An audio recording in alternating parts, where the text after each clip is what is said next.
اور آپ کو پتا ہے میں تو برہنہ شمشیر ہوں بھائی، میں تو خوب تبلیغ کرتا ہوں حیدرآباد میں بھی ماشاءاللہ آ کے، اور یہ آپ کی محبت ہے کہ آپ مجھے سنتے ہیں، لیکن میرے اوپر واجب ہے تو مجھے بس اتنا بتا دیجئے قرآن پڑھنا اچھی بات ہے یا بری بات ہے؟ بہت اچھی بات ہے، تو یہ بہت اچھی بات آپ کر کیوں نہیں رہے ہیں؟ ہاں مطلب اچھا ہوتا کہ آپ قرآن پڑھے ہوئے ہوتے، یا یہ اچھا ہے کہ آپ BA ہیں مگر قرآن نہیں پڑھے ہوئے ہیں؟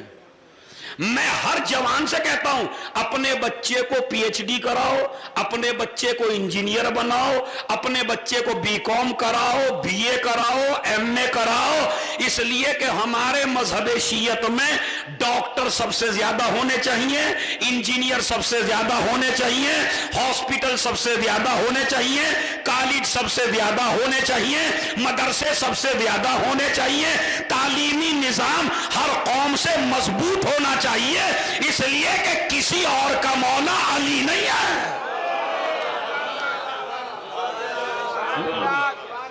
تمہارے ہی کیوں ہونے چاہیے بھائی؟ ہمارے کالج، خدا کی قسم مجھے یہاں کا نہیں پتا بھائی، مجھے یہاں کا نہیں پتا، دیکھیے یہاں ہے یا نہیں ہے، لیکن ہمارے جہاں جہاں بھی شیعہ ہیں وہاں اپنے کالج نہیں ہیں۔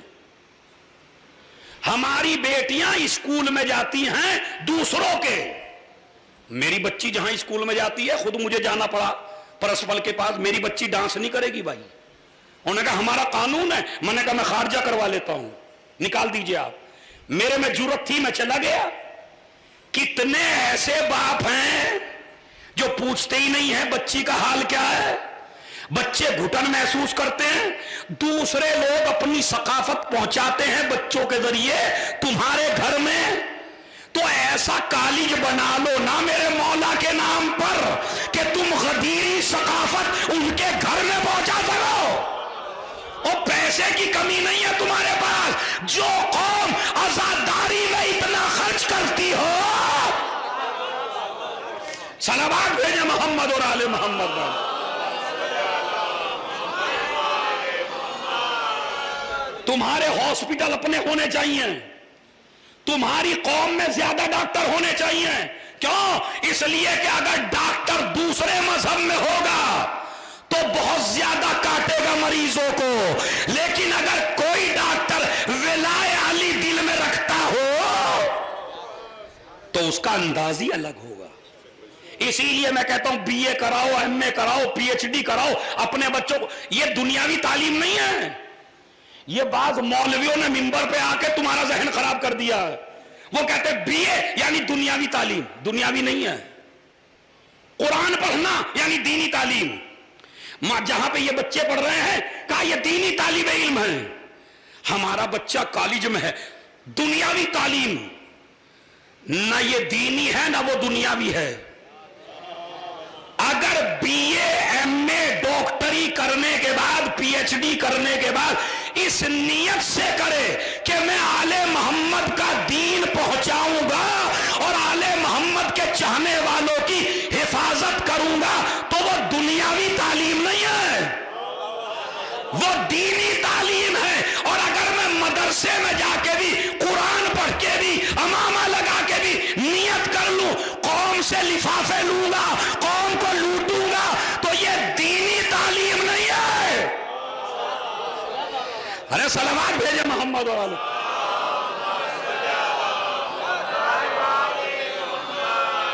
دیکھیں ماشاءاللہ مجمع چھلک رہا ہے، ذرا صلوات بآواز بلند پڑھے محمد اور آل۔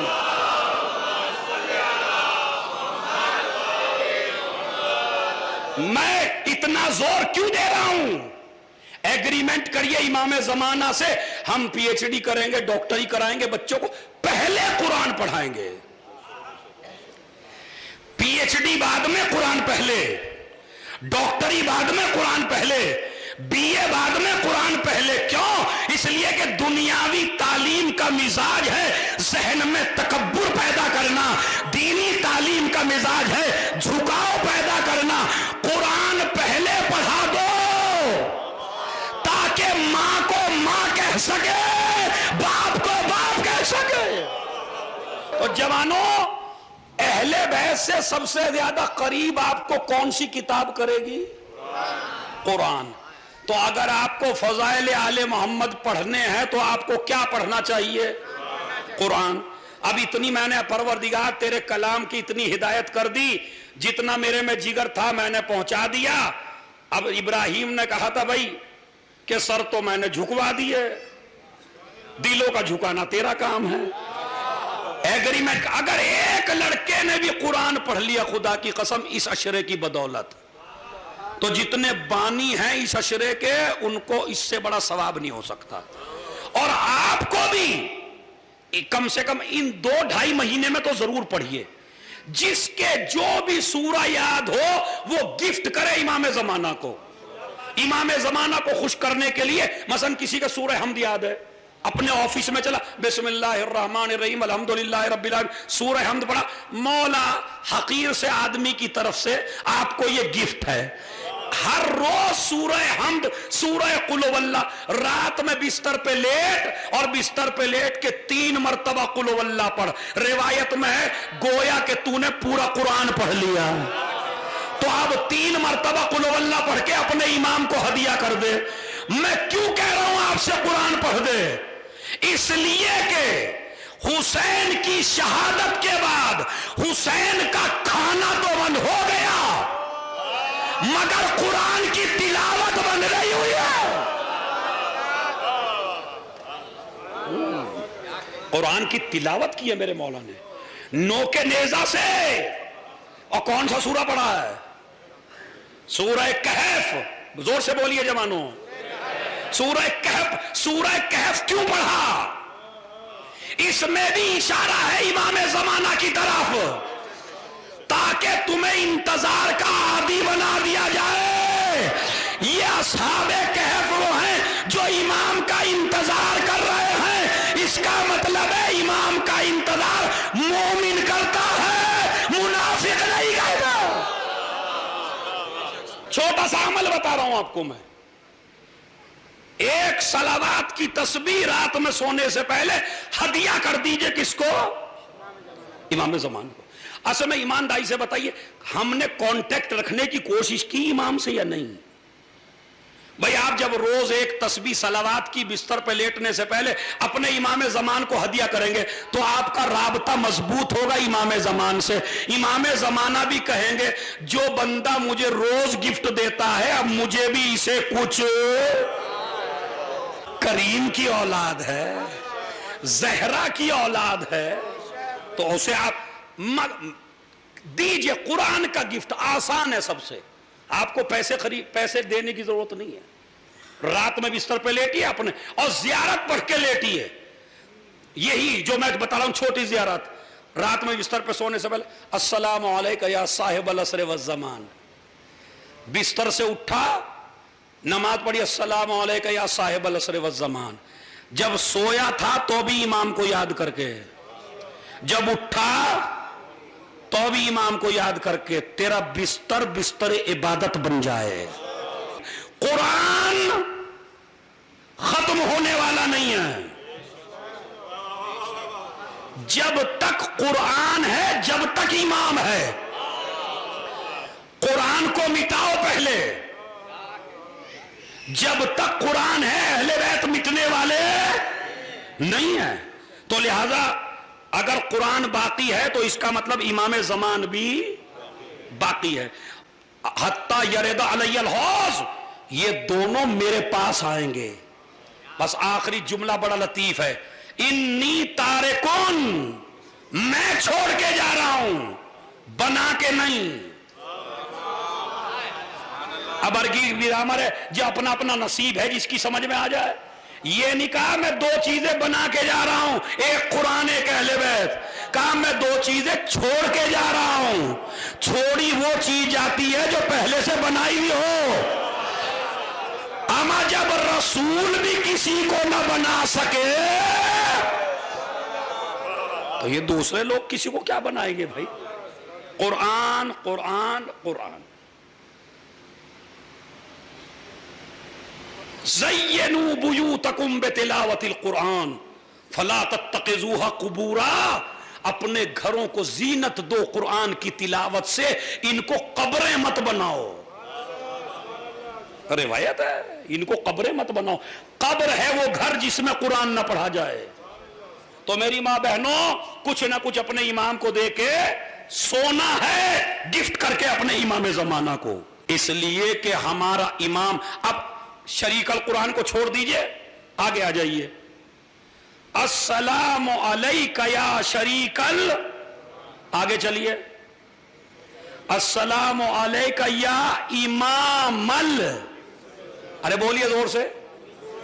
ان سے ول ترجمے ہی میں فضائل کا سمندر ہے. اے جناتو انسان کے امام، یعنی اس کا مطلب ہے جو امام ہوتا ہے وہ خالی انسانوں کا نہیں ہوتا. اس سے بڑا مناظرہ نہیں پڑھ سکتا کوئی جو میں پڑھ رہا ہوں اب. خدا کی قسم بس سمجھنے والے کے لیے ہے، مگر انسانوں کا امام نہیں خالی. کیا کہتے ہو زیارت میں؟ جنوں کا بھی امام اور انسانوں کا بھی امام. تو بنانے والوں نے جن لوگوں کو بنایا اور منبر پہ بٹھایا ہے تو وہ انسانوں کا تو بنا دیا. اچھا انسانوں کا بھی کتنوں کا؟ جتنے وہاں تھے. ہم تو وہاں تھے ہی نہیں. او بھائی ہم گارنٹی سے کہتے ہیں ہم سقیفہ میں نہیں تھے. ہم سقیفہ میں نہیں تھے، ہم تو کھلے میدان میں تھے.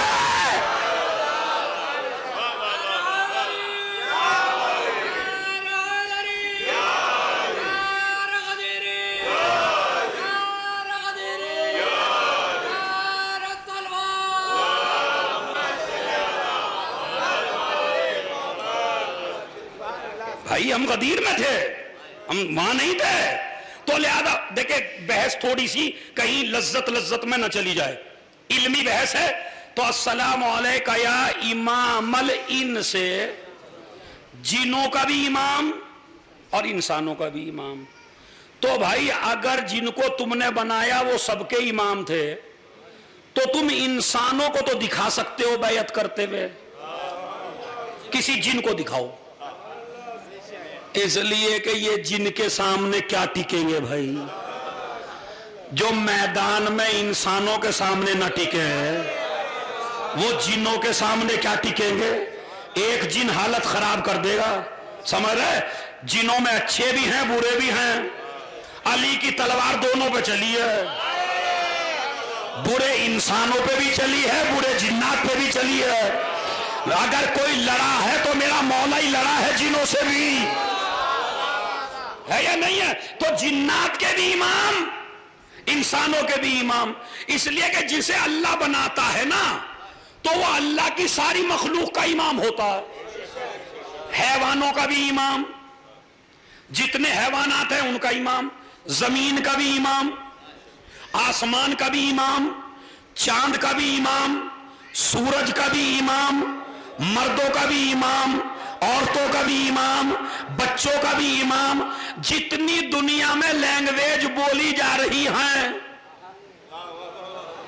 امام کی علامت یہ ہے کہ وہ ہر لینگویج کو ہر اس آدمی سے اچھا بولتا ہو جو اس کا اہل زبان ہے.